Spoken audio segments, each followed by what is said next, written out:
In today's video, I'm going to teach you how to find a deleted invoice in QuickBooks.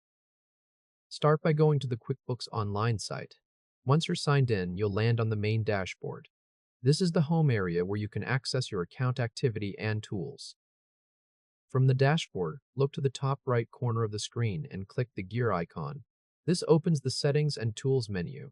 Under the Tools column, select Audit Log. The audit log page shows a full chronological record of activity inside the account. That includes sign-ins, edits, and deleted actions. So this is where you can check whether an invoice was removed and review the details connected to it. Above the main table, click the Filter button. In the Events section, choose the radio button for Show Only These Events.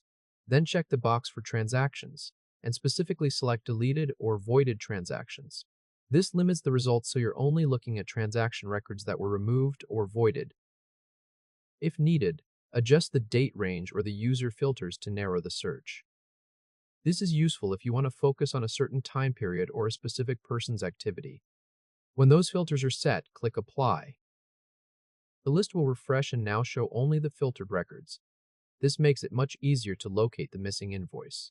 In the Event column, scan through the entries until you find one labeled Deleted Invoice. When you find the correct row, go to the far right in the History column and click View. A History panel will open.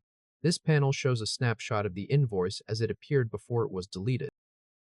Carefully note the customer name, the line items, the amounts, and the invoice number. These are the details you'll need because QuickBooks does not include a one-click Undelete button for invoices. If the invoice was removed by mistake, you'll need to manually recreate it using the information shown in this history view. Once that's done, you'll be able to see the recreated invoice under your account again. If this helped, hit like and subscribe for more quick tutorials.